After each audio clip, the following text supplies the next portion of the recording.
So another fake news story made its way out there into the wild, and these are the fake news stories that, for the most part, brings us to this point where we keep having these conversations about how a lot of people are in denial as to how the gaming scene works.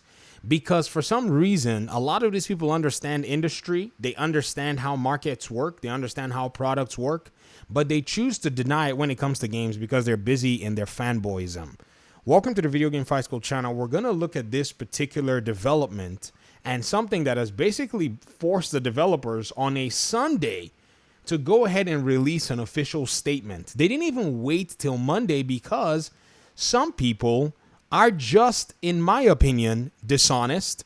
In their minds, they prefer to say your console sold more than my console or less than my console, rather than just be people who enjoy games. Or if they want to talk about sales and these numbers, they fail to even be critical and at least have some integrity while they're at it.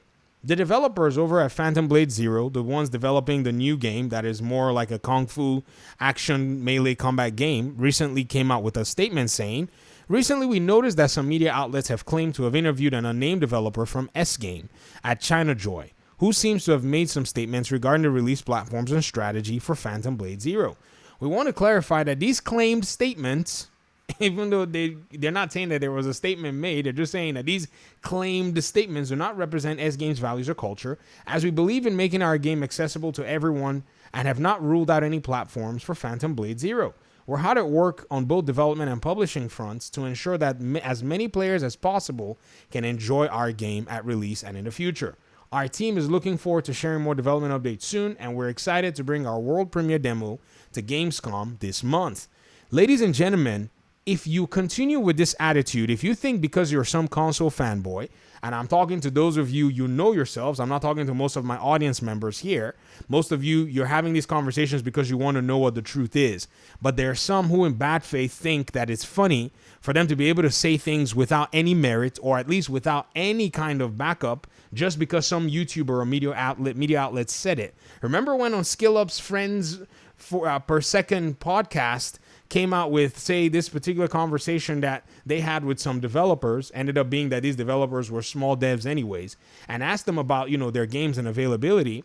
And it basically came out to show that these developers either maybe are making games that don't have a lot of broad appeal, or number two, are just finding it difficult because their teams are not big enough to be able to get, a lot of their development cycles to be able to provide for all of these different platforms.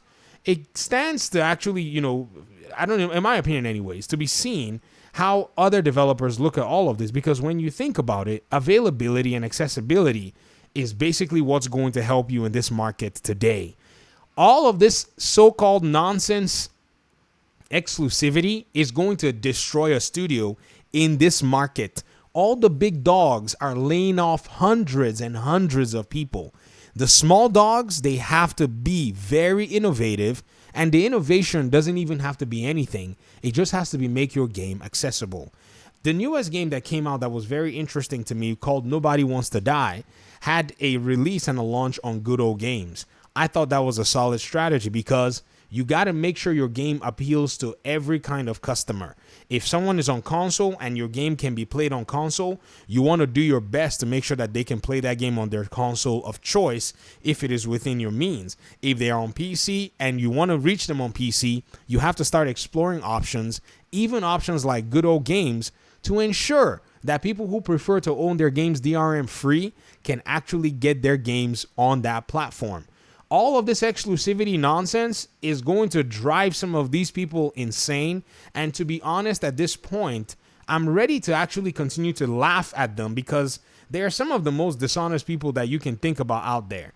I mean, just think about it. Somebody basically posting and making, light of this particular stuff, which is unverified information. In some cases, it's just bad faith because they're somewhat bitter, and this is no longer trolling. I've never seen anything like this in my life before.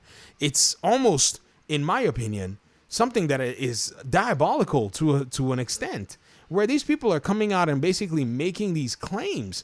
These claims are just lies that, somebody in some studio came out and said something, we don't need this platform, or, they money hided this game, or whatever it is.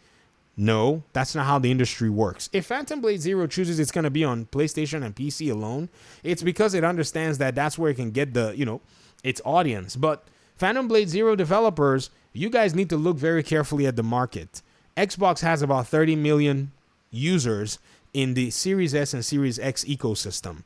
And then they have millions more across Game Pass and other platforms. If you think that Sony's 50 million is going to be enough for you, then I think you're probably mistaken. But you know that. That's why you have a PC pipeline. I mean, so these developers are not idiots. They're very smart people, and they've come out to quash this news.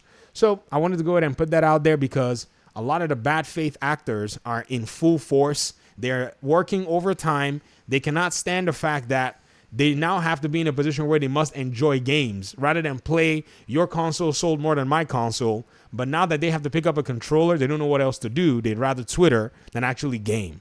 Thanks for watching the video. Peace out.